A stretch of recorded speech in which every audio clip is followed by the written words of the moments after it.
दोस्तों, स्वागत है आपका मेरे YouTube चैनल इंग्लिश बाबू पर। और आज मैं फिर हाजिर हूँ आपके साथ एक नई स्टोरी लेकर।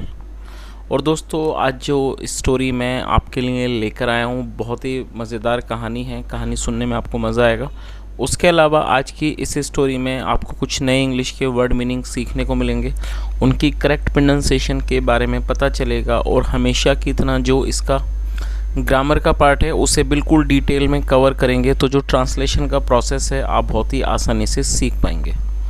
तो चलिए दोस्तों, आज की इस कहानी को हम शुरू करते हैं। और सबसे पहले कहानी का टाइटल देखते हैं। कहानी का टाइटल है पाम्स विदाउट हेयर। क्या मतलब हुआ दोस्तों? पाम का मतलब होता है हथेली, जिसमें एल साइलेंट है तो उसको पाम पढ़ा जाता है, और ये प्लूरल है palms.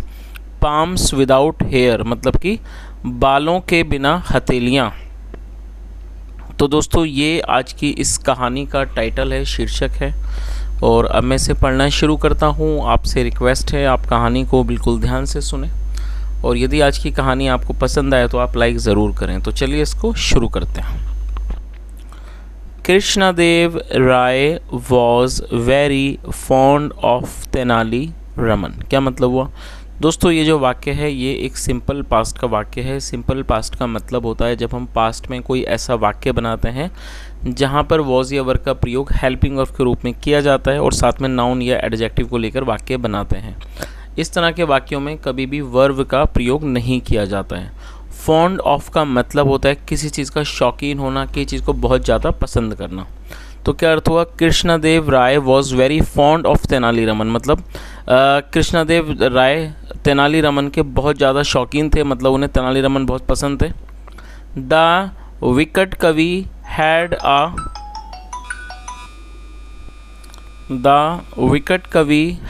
a ready answer to every question and a solution to every problem, no matter how difficult it was। क्या अर्थ हुआ? द विकट कवि हैड रेडी आंसर। दोस्तों, ये जो वाक्य है ये पास्ट का पॉजिटिव वाक्य है। पास्ट पॉजिटिव मतलब होता है जब हम पास्ट में कोई ऐसा वाक्य बनाते हैं जहाँ ये दर्शाते हैं पास्ट में किसी के पास कुछ था, तो इस तरह के वाक्यों में हैड का प्रयोग हेल्पिंग वर्ब के रूप में किया जाता है। तो क्या अर्थ हुआ कि जो विकट कवि थे, इन्हें विकट कवि कहा जाता है, तेनाली रामन को जो विकट कवि थे, हैड अ रेडी आंसर, उनके पास एक तैयार उत्तर होता था, जवाब होता था, टू एवरी क्वेश्चन, हर सवाल का, and a solution to every problem, और हर एक समस्या का समाधान होता था। No matter how difficult it was, चाहे वो कितनी भी कठिन हो। But the king enjoyed teasing him. दोस्तों, टीज का मतलब था चिढ़ाना, लेकिन जो राजा थे, और दोस्तों ये जो वाक्य है ये पास्ट का अफर्मेटिव वाक्य है जहाँ सेकंड फॉर्म लगाई गई है। इंजॉय का मतलब आनंद लेना, आनंद करना, second form enjoyed. But the king enjoyed teasing him, लेकिन जो राजा थे वो उनको चिढ़ाने में मज़े लेते थे उनको। With all kinds of question, सभी तरह के सवालों से, एंड रिडल्स, और पहेलियों से। He could set things right without getting angry, और वो चीज़ों को बिल्कुल सामने रख सकते थे। Set things right without getting angry मतलब बिना नाराज़ हुए वो चीज़ों को बिल्कुल सामने रख सकते थे।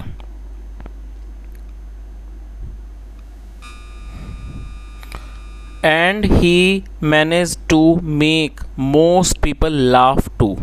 मैनेज का मतलब होता है किसी चीज़ का प्रबंध करना या फिर सफल होना। And he manage to make most people laugh too, और वो लोगों को हंसाने, ज़्यादातर लोगों को हंसाने में भी सफल हो जाते थे। It gave the king a lot of amusement. Amusement का मतलब मज़ा, और ये जो चीज़ थी, और दोस्तों ये भी पास्ट का फॉर्मेटिव वाक्य है जहाँ सेकंड फॉर्म लगाई गई है। It gave the king a lot of amusement, और ये जो चीज़ थी वो राजा को बहुत ज़्यादा आनंद, मज़ा देती थी। एंड इट ऑल्सो हेल्प्ड, और वो उनकी मदद करती थी, to put down the arrogance, मतलब कि एरोगेंस, घमंड, या कह सकते हैं अहंकार को कम कर, नीचे करने में, of some of the conceited courtiers. और दोस्तों कंसीटेड एडजेक्टिव है जिसका मतलब अभिमानी। तो इस पूरी लाइन का क्या अर्थ हुआ कि ये जो चीज़ थी वो राजा को बहुत ज़्यादा आनंद देती थी और ये उनकी मदद करती थी अहंकार, एरोगेंस मतलब अहंकार कर्म करने में, ऑफ सम्स कंसीडेड कोटेज मतलब कुछ अभिमानी दरबारियों का अहंकार कम करने में ये उनकी मदद करती थी। चलिए आगे देखिए। One day the king was in a playful mood. दोस्तों प्लेफुल का मतलब था चंचल, मतलब एक दिन जो राजा थे वो एक बिल्कुल चंचल मनोदशा में थे, एक चंचल मूड में थे। सो इसलिए ही कॉल्ड तेनाली रमन, उन्होंने, और कॉल मतलब बुलाना पुकारना, इसलिए उन्होंने तेनाली रमन को बुलाया। रमन टेल मी, रमन मुझे बताओ, why hair does not grow on the palm of one's hand. तो उन्होंने क्या कहा, और दोस्तों ये जो वाक्य है ये प्रेजेंट इंडेफिनिट का नेगेटिव वाक्य है जहाँ पर डू नॉट डज नॉट के साथ फर्स्ट फॉर्म लगाई जाती है। तो उन्होंने क्या कहा कि रमन टेल मी, रमन मुझे बताओ, why hair does not grow on the palm of one's hand, मतलब कि जो बाल है वो किसी की भी हथेलियों पर क्यों नहीं उगते हैं। आगे देखिए, ओह सर श्रीमान, how can ask such a question, आप इस तरह का सवाल कैसे पूछ सकते हो। Smiled the clever Tenali Raman, जो चालाक जो तेनाली रमन थे वो मुस्कुराए और उन्होंने कहा कि आप इस तरह का सवाल कैसे पूछ सकते हो। Gently flattering the king, flatter का मतलब होता है किसी की भी चापलूसी करना, मतलब, और जेंटली मतलब प्यार से, मतलब राजा की बड़े प्यार से चापलूसी करते हुए उन्होंने कहा कि वो मुस्कुराए चालाकी से, और उन्होंने कहा कि आप ऐसा सवाल कैसे पूछ सकते हो। You are so generous and kind, आप बहुत ज़्यादा जेनरस मतलब दयालु हैं, और काइंड और मतलब आप बहुत ज़्यादा जेनरस एंड काइंड मतलब आप बहुत ज़्यादा दयालु हैं। You are always giving gift, आप हमेशा उपहार देते रहते हैं, एंड मनी और पैसे, टू द पुअर गरीबों को, the needy and to those मतलब कि ज़रूरतमंदों को, एंड टू दोज और उन लोगों को, डिज़र्विंग रिवार्ड्स जो मतलब कि इनाम के हकदार होते हैं, जो इनाम के लायक होते हैं, आप उन्हें इनाम देते रहते हैं।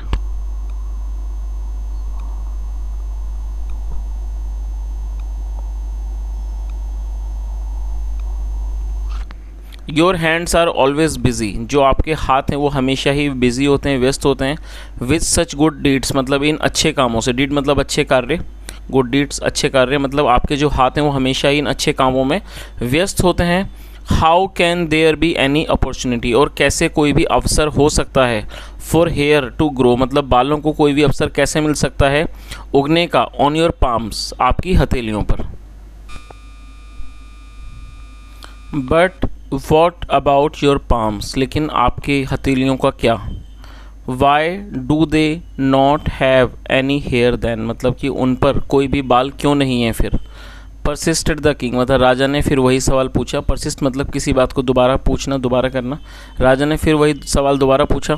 योर मजेस्टी मतलब कि महाराज, I receive so many gifts and rewards from you. उन्होंने क्या जवाब दिया कि महाराज I receive so many gift मतलब मुझे कई सारे उपहार मिलते हैं, एंड रिवॉर्ड्स और इनाम मिलते हैं, फ्रॉम यू आपसे। That my palms are always kept busy मतलब जो मेरे पाम्स हैं वो हमेशा ही व्यस्त रहे, बिजी रिसीविंग दैम उनको प्राप्त करने में, जो मेरी हथेलियाँ हैं वो हमेशा ही व्यस्त रहीं।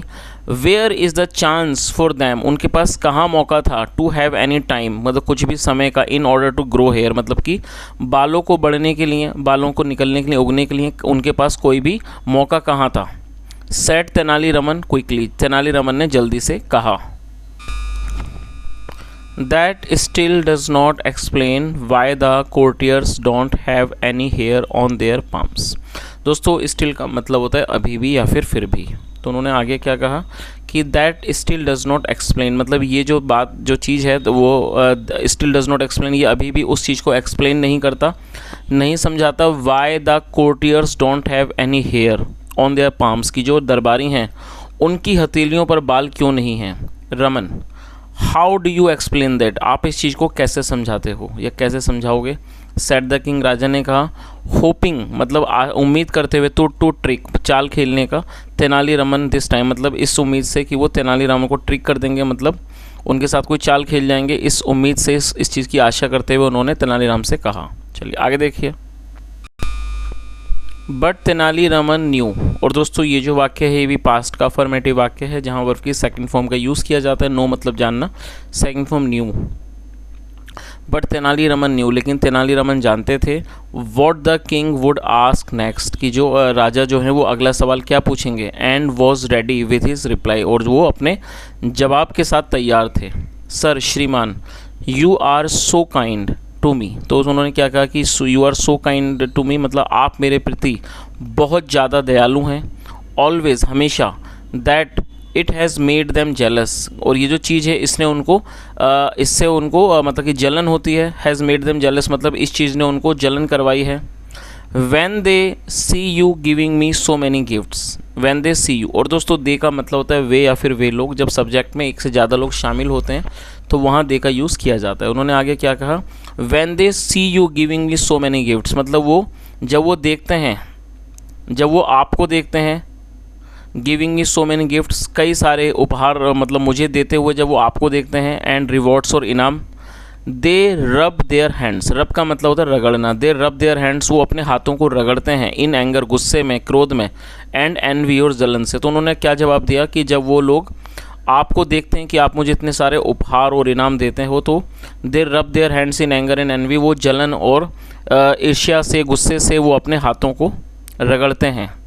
सो इसलिए their palms do not have any hair, इसलिए जो उनके पाम्स हैं, जो उनकी हथेलियाँ, उन पर कोई भी बाल नहीं हैं, on them, as they are constantly rubbing them together, क्योंकि वो कॉन्स्टेंटली लगातार उनको रबिंग दैम टुगेदर, वो एक साथ उनको लगातार रगड़ते रहते हैं। आगे देखिए,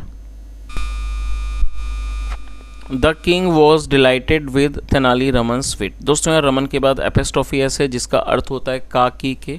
जब हम किसी नाम या व्यक्ति के साथ कुछ जोड़ते हैं तो वहाँ एपिस्ट्रोफी एस का यूज़ किया जाता है। और विट का मतलब होता है बुद्धिमानी, और डिलाइटेड एडजेक्टिव है जिसका मतलब होता है खुश होना। The king was delighted with Tenali Raman wit, जो राजा थे वो तेनाली रमन की बुद्धिमानी से बहुत ज़्यादा प्रसन्न हो गए, खुश हो गए।